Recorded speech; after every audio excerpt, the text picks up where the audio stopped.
வணக்கம். தினமலர்.com இரவு 8 மணி செய்திகள். முக்கிய நிகழ்வுகள்.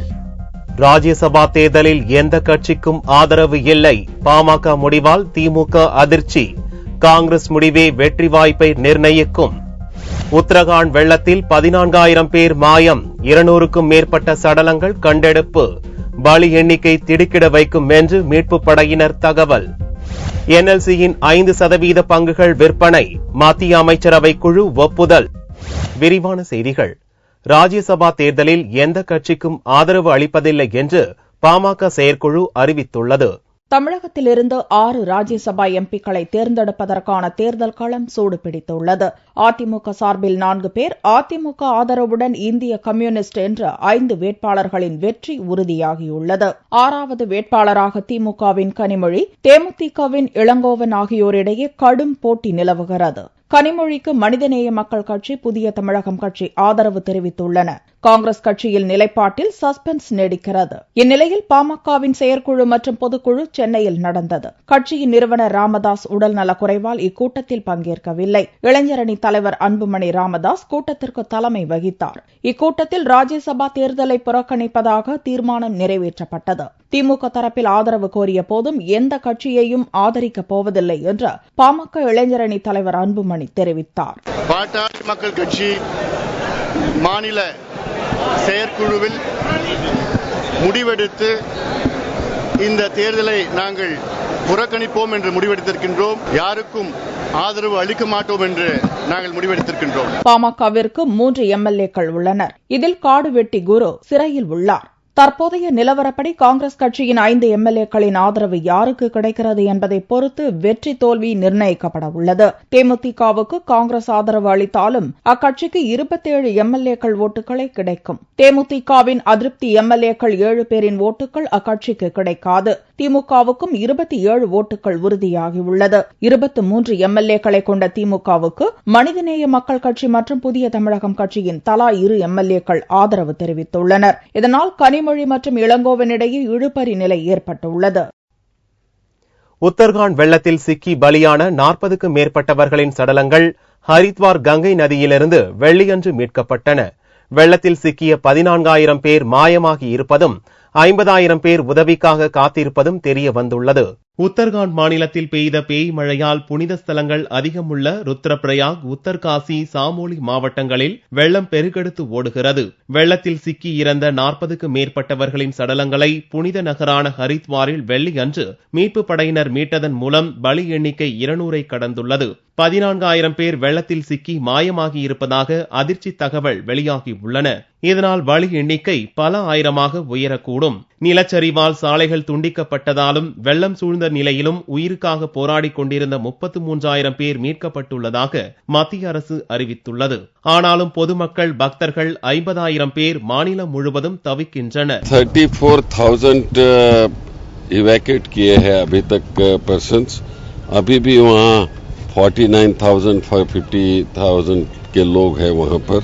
207 लोगों के अभी मेरे पास रिपोर्ट फिगर आ गई है. 207 लोगों के वहाँ मृत्यु हो गई है. தற்போது மழை விட்டுள்ளதால் ராணுவத்தினர், போலீசார், பேரழிவு மீட்பு படையினர் தரப்பில் மீட்பு பணிகள் முடுக்கிவிடப்பட்டுள்ளன. பல இடங்களுக்கு சாலை வழியாக செல்ல முடியாததால் 40க்கும் மேற்பட்ட ஹெலிகாப்டர்கள் மீட்பு பணியில் ஈடுபட்டுள்ளன. அவைகளுக்கு எரிபொருள் நிரப்ப Mi-26 எனும் உலகின் மிகப்பெரிய ஹெலிகாப்டர்கள் பயன்படுத்தப்படுகின்றன. ஆனாலும் அரசு சார்பில் குடிக்க தண்ணீரை கூட ஏற்பாடு செய்யவில்லை என்று புகார் எழுந்துள்ளது. वहाँ के प्रशासन से हमने बात भी की फोन के लिए कि हमको पानी का इंतजाम करके दो. उन्होंने भी वो कुछ नहीं करे किया. जिस दिन हम लोग मॉर्निंग में सुबह पहुंचे 5:30-6 बजे के आसपास, 11:30 बजे के आसपास पानी भी चला गया था. वहाँ पे पानी की बोतल बेचने वाले होटल्स वाले जो होते हैं उन्होंने 50-50, 60-70 रुपए में बोतलें पानी की बेची थी. உத்தரகாண்டில் 1100 சாலைகள், 94 பாலங்கள் முற்றிலும் நாசமாகி உள்ளன. சார்தாம் எனப்படும் புண்ணிய ஸ்தலங்களில் கங்கோத்ரி, யமுனோத்ரி தவிர கேதார்நாத், பத்ரிநாத் புண்ணிய ஸ்தலங்கள் கடும் வெள்ள பாதிப்புகளுக்கு உள்ளாகி உள்ளன. இதனால் அடுத்த 3 ஆண்டுகளுக்கு இரு திருத்தலங்களுக்கும் பக்தர்கள் புனித பயணம் மேற்கொள்ள முடியாது. உத்தரகாண்ட் வெள்ள நிவாரண பணிகளுக்காக மாநில அரசுகள் மட்டுமின்றி பல்வேறு தரப்பிலிருந்தும் உதவிகள் வந்து கொண்டிருக்கின்றன. காங்கிரஸ் எம்பிக்கள் எம்எல்ஏக்கள் தங்களது 1 மாத சம்பளத்தை வழங்க வேண்டும் எனவும் தொகுதி வளர்ச்சி நிதியிலிருந்து ஒவ்வொரு எம்பியும் 10 லட்சம் ரூபாயை ஒதுக்க சோனியா உத்தரவிட்டுள்ளார். வெள்ளத்தில் சிக்கியவர்கள் பத்திரமாக மீட்க வேண்டி நாடு முழுவதும் பூஜை பிரார்த்தனைகளும் நடந்து வருகின்றன. உத்தரகாண்ட் மாநிலத்தில் பலியான விழுப்புரம் பக்தர்களின் உடல்களை மீட்க வலியுறுத்தி கலெக்டரிடம் உறவினர்கள் மனு அளித்தனர். உத்தரகாண்ட் மாநிலத்தில் பெய்த கனமழையால் ஏற்பட்ட வெள்ளப்பெருக்கு மற்றும் நிலச்சரிவில் சிக்கி பலர் உயிரிழந்தனர். தமிழகத்திலிருந்து 300க்கும் மேற்பட்ட பக்தர்கள் உத்தரகாண்ட் மாநிலத்தில் புனித பயணம் சென்றனர். இதில் விழுப்புரம் மாவட்டத்திலிருந்து பாபு என்பவரின் தலைமையில் 37 பேர் கொண்ட குழுவினர் புனித பயணம் மேற்கொண்டனர். விழுப்புரம் காமராஜ் தெருவைச் சேர்ந்த விஜயலட்சுமி என்பவர் அம்பலா டாப் என்ற இடத்தில் சிக்கிக் கொண்டு உண்ண உணவின்றி உடல்நலம் குன்றி உயிரிழந்ததாக உடன் சென்றவர்கள் தொலைபேசி மூலம் தகவல் அளித்துள்ளனர். புனித பயணத்திற்கு அழைத்து சென்ற பாபுவும் வெள்ளத்தில் அடித்துச் செல்லப்பட்டதாக கூறப்படுகிறது. இந்நிலையில் இறந்தவர்களின் உடலை மீட்க வலியுறுத்தி உறவினர்கள் கலெக்டர் சம்பத்திடம் கோரிக்கை மனு அளித்தனர். 11ஆம் தேதி 37 பேர் கொண்ட குழுவோடு எங்க அம்மா கேதர்நாத் பத்ரிநாத் யாத்திரை போனாங்க. நேற்று காலையில் அவங்க ஒரே மழை வெள்ளம் அதிகமாக இருக்கிறதுனால சாப்பாடு தண்ணி கிடைக்காம 4 நாள் பட்டினியாக இருந்துட்டு இறந்துட்டாங்க. அவங்க பாடி இப்போ அம்பாலா டாப் என்ற இடத்துல இருக்குது. அந்த பாடியை கொண்டு வர விழுப்புரத்துக்கு கொண்டு வரதுக்கு மத்திய மாநில அரசுகள் ஏற்பாடு செய்யணும். புனித பயணம் மேற்கொண்ட பக்தர்கள் 2 பேர் பலியானது மற்றும் பிற பக்தர்கள் குறித்து சரியான தகவல்கள் கிடைக்காத நிலையில் உறவினர்கள் கவலையில் ஆழ்ந்துள்ளனர். NLCயின் 5% பங்குகளை விற்க மத்திய அமைச்சரவை ஒப்புதல் அளித்துள்ளது. இதன் மூலம் மத்திய அரசுக்கு 466 கோடி ரூபாய் கிடைக்கும் என்று எதிர்பார்க்கப்படுகிறது. மத்திய அரசின் பொதுத்துறை நிறுவனமான நெய்வேலி பழுப்பு நிலக்கரி நிறுவனத்தில் அரசின் வசமுள்ள 5% பங்குகளை பொதுமக்களுக்கு விற்க மத்திய அரசின் பங்குகள் விற்பனை துறை முடிவு செய்தது. அதனால் NLC தொழிலாளர்கள் மத்தியில் போராட்டம் வெடிக்கும் என்றும், எனவே இம்முடிவை கைவிட வேண்டும் எனவும் பிரதமர் மன்மோகன் சிங்கை முதல்வர் ஜெயலலிதா வலியுறுத்தியிருந்தார். இந்நிலையில் பிரதமர் மன்மோகன் சிங் தலைமையில் பொருளாதார விவகாரங்களுக்கான மத்திய அமைச்சரவை குழு டெல்லியில் வெள்ளியன்று கூடியது. NLCயின் 5% பங்குகளை விற்கும் முடிவுக்கு அமைச்சரவை கூட்டத்தில் ஒப்புதல் அளிக்கப்பட்டது. மும்பை பங்குச்சந்தையில் NLCயின் ஒரு பங்கின் விலை வெள்ளி அன்று 3.64% உயர்ந்து 58 ரூபாய் 80 காசுகளுக்கு விற்பனையானது. NLCயின் 5% பங்குகளை, அதாவது 7.80 கோடி பங்குகளை விற்பதன் மூலம் மத்திய அரசுக்கு 466 கோடி ரூபாய் கிடைக்கும். மத்திய அரசின் பொதுத்துறை நிறுவனங்களில் 10% பங்குகள் பொதுமக்கள் வசம் இருக்க வேண்டும் என புதிய விதியை செபி அமல்படுத்தியது. இந்த ஆண்டு ஆகஸ்ட் மாதத்துக்குள் அந்த விதிக்கு கட்டுப்பட வேண்டும் என்று செபி கெடு விதித்ததன் காரணமாகவே NLC பங்குகள் விற்கப்படுகின்றன. பொது பிரிவினருக்கான என்ஜினியரிங் கவுன்சிலிங் சென்னை அண்ணா பல்கலைக்கழகத்தில் வெள்ளியன்று துவங்கியது. அண்ணா பல்கலைக்கழகத்தில் விளையாட்டு மற்றும் மாற்றுத்திறனாளிகளுக்கான கலந்தாய்வு முடிவடைந்த நிலையில் வெள்ளியன்று பொது பிரிவினருக்கான கலந்தாய்வு துவங்கியது. இந்நிகழ்ச்சியில் தமிழக உயர்கல்வித்துறை அமைச்சர் பழனியப்பன் முதல் 20 இடங்களை பிடித்த மாணவர்களுக்கு சேர்க்கை கடிதங்களை வழங்கினார். முதல் இடங்களை பிடித்த மாணவர்கள் மிகுந்த மகிழ்ச்சியுடனும் தங்களது பெற்றோர் ஆசிரியர்களுக்கு நன்றி தெரிவித்தனர். நான் 12th 4 சென்டம் வாங்கியிருக்கேன். 1200க்கு 1177 வாங்கியிருக்கேன். இங்க CEGல ECE எடுக்கலாம் இருக்கேன். அது ரொம்ப எனக்கு பெருமையா இருக்கு. 1182 ஸ்கோர் பண்ணியிருக்கேன். இப்போ கட் ஆஃப் 200/200 வாங்கியிருக்கேன். 3 சப்ஜெக்ட்ல சென்டம் வாங்கியிருக்கேன். நான் CEG கேம்பஸ்ல மெக்கானிக்கல் இன்ஜினியரிங் எடுத்திருக்கேன். முதல் 20 இடங்களை பிடித்த மாணவர்களில் பெரும்பாலானோர் மெக்கானிக்கல் பிரிவை தேர்ந்தெடுத்தனர்.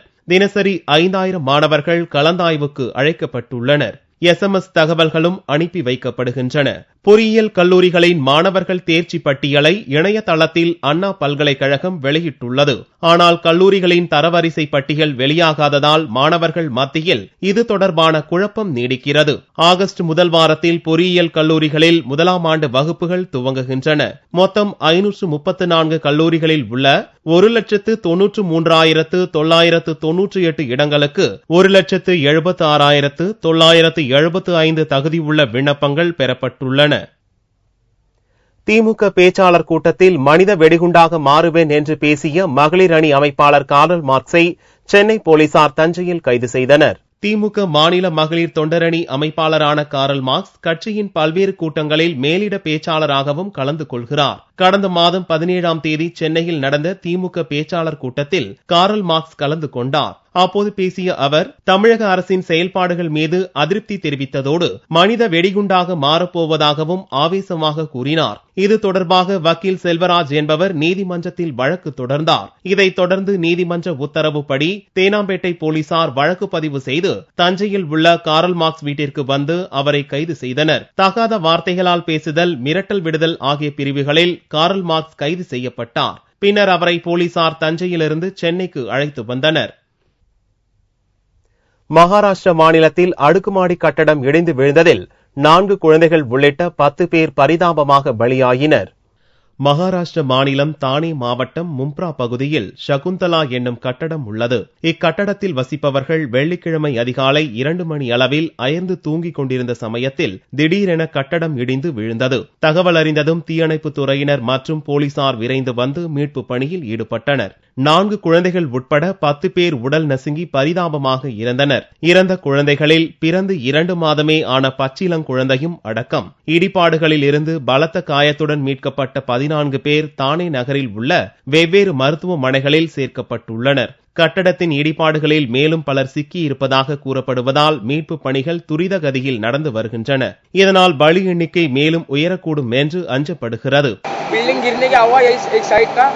तो देखा तो हमने उड़ गया अचानक में, तो ना पूरी बिल्डिंग गिरी थी. फटाफट मैंने अपने फैमिली को निकाला पूरा फटाफट, और देखा तो थोड़ी देर के बाद पूरी बिल्डिंग ही धंस गई नीचे.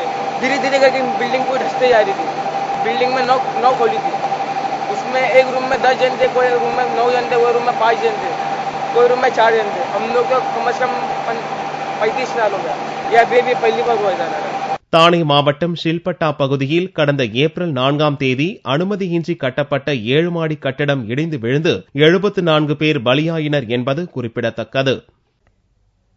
டெல்டா மாவட்டங்களில் மீத்தேன் எடுக்கும் திட்டத்தை கைவிட வலியுறுத்தி தஞ்சை கலெக்டர் அலுவலகத்தில் நடந்த குறைதீர்க்கும் கூட்டத்திலிருந்து விவசாயிகள் வெளிநடப்பு செய்தனர். தஞ்சை மாவட்ட கலெக்டர் அலுவலகத்தில் நடந்த குறைதீர்க்கும் கூட்டத்தில் விவசாயிகள் பலர் கலந்து கொண்டனர். அப்போது மீத்தேன் வாயு எடுக்கும் திட்டத்தை மத்திய மாநில அரசுகள் கைவிட வேண்டும் என்றும் விவசாயிகளின் கடன்களை ரத்து செய்ய வேண்டும் என்றும் வலியுறுத்தி விவசாயிகள் கூட்டத்திலிருந்து வெளிநடப்பு செய்தனர். சென்ற ஆண்டு கடுமையாக நாங்கள் வறட்சியால பாதிக்கப்பட்டிருக்கோம். இந்த சூழ்நிலை மேட்டூர் இந்த ஆண்டு குறுவைக்கு தண்ணி கிடையாது. திருவாரூர் நாகப்பட்டினம் மாவட்டத்தில் எல்லாம் கடனை 3 ஆண்டு தள்ளி வச்சிருக்காங்க. தஞ்சை மாவட்டத்தில் ஜப்திக்கு எங்களுக்கு நோட்டீஸ் அனுப்பிட்டு இருக்காங்க. மாவட்ட ஆட்சித்தலைவர் இந்த குறைய சொன்னா அவர் சரியான கவனத்தில் எடுத்துக்கல. அதன் அடிப்படையில் நாங்கள் வெளிநடப்பு செஞ்சிருக்கோம். மீத்தேன் வாயு காவிரி டெல்டா பகுதியில் இவர் 2000 மாவட்ட ஆட்சித்தலைவர் ஒரு தனியார் கம்பெனிக்கு தாரவாத்து கொடுத்திருக்காங்க. சாகும் வரை இருந்து போராடுவோம் தவிர மீத்தேன் எடுக்க விட மாட்டோம். தங்களுடைய கோரிக்கைகளை அரசு நிறைவேற்றாவிட்டால் சாகும் வரை போராட்டம் நடத்துவோம் என்று விவசாயிகள் எச்சரித்துள்ளனர். தமிழக அரசு பஸ்களில் 10 ரூபாய்க்கு மினரல் வாட்டர் வழங்கப்படும் என்று முதல்வர் ஜெயலலிதா அறிவித்துள்ளார். தமிழக முதல்வர் ஜெயலலிதா வெள்ளியன்று ஒரு அறிக்கை வெளியிட்டார். திருவள்ளூர் மாவட்டம் கும்மிடிப்பூண்டியில் தினமும் 3 லட்சம் லிட்டர் மினரல் வாட்டர் தயாரிக்கும் வகையில் உற்பத்தி நிலையம் அமைக்கப்படும் என்று அறிவித்துள்ளார். வரும் செப்டம்பர் 15ஆம் தேதி இந்நிலையத்தில் உற்பத்தி துவங்கி அன்றைய தினமே விற்பனை துவக்கப்படும் என்றும் முதல்வர் ஜெயலலிதா தெரிவித்துள்ளார். இங்கு உற்பத்தியாகும் சுத்திகரிக்கப்பட்ட குடிநீர் 1 லிட்டர் பாட்டில்களில் நிரப்பப்பட்டு அரசு பேருந்துகளில் விற்பனை செய்யப்படும் என்று அறிவித்துள்ள முதல்வர் ஜெயலலிதா சென்னை உள்ளிட்ட மாவட்ட பேருந்து நிலையங்களிலும் விற்பனைக்கு வைக்கப்படும் என்றும் தெரிவித்துள்ளார். 1 லிட்டர் குடிநீர் 10 ரூபாய்க்கு விற்பனை செய்யப்படும் என்றும் அவர் அறிவித்துள்ளார். தங்கத்தின் விலையில் தொடர்ந்து வீழ்ச்சி ஏற்பட்டு வருகிறது. வெள்ளியன்று ஒரே நாளில் 1 சவரனுக்கு 224 ரூபாய் குறைந்திருந்தது. 1 சவரன் தங்கம் 20,288 ரூபாய்க்கு விற்பனையானது. 1 கிராம் ஆபரண தங்கம் 2,536 ரூபாயாக இருந்தது. வெள்ளி 1 கிராமுக்கு 1 ரூபாய் 10 காசுகள் குறைந்து 1 கிராம் 44 ரூபாய் 20 காசுகளுக்கு விற்பனையானது. பார் வெள்ளியின் விலை 41,285 ரூபாயாக இருந்தது. கிருஷ்ணகிரி மாவட்டத்தில் சாகுபடி செய்திருந்த கம்பு அமோக மகசூல் அளித்துள்ளதால் விவசாயிகள் மகிழ்ச்சி அடைந்துள்ளனர். கிருஷ்ணகிரி மாவட்டம் ஆலப்பட்டி, தின்னக்கழனி, மத்தூர் போன்ற பகுதிகளில் விவசாயிகள் தண்ணீர் பற்றாக்குறையால் கம்பு சாகுபடி செய்தனர். வறட்சியை தாங்கி வளரும் இந்த கம்பு பயிர் தற்போது அறுவடைக்கு தயாராகியுள்ளது. கம்புவின் விளைச்சல் அமோகமாக உள்ளதால் ஏக்கருக்கு 25,000 ரூபாய் வரை லாபம் எதிர்பார்த்திருக்கும் விவசாயிகள் மகிழ்ச்சி அடைந்துள்ளனர். இந்த கம்பு நல்லா செழிப்பான ஏரியா அது. நெல் போடலாம்னா நெல்லுக்கு பற்றாக்குறை தண்ணி, அதனால முடியாதனால கம்பு போட்டுங்க. ஒரு 3 கிலோ கம்பு போட்டுங்க. ஒரு 10-20 மூட்டை கம்பு ஆகும். அதனால ஒரு 10-15,000 ரூபாய் எங்களுக்கு வரும். அது கூலியால் போக எங்களுக்கு லாபம் தான். குறைந்த அளவு தண்ணீர் மூலம் குறைந்த செலவில் கம்பு சாகுபடி செய்து அதிக லாபம் ஈட்டுவதால் கிருஷ்ணகிரி விவசாயிகள் கம்பு சாகுபடி செய்வதில் மிகுந்த ஆர்வம் காட்டி வருகின்றனர். மீண்டும் செய்திகள் இந்திய நேரப்படி சனிக்கிழமை மாலை 4 மணிக்கு. வணக்கம்.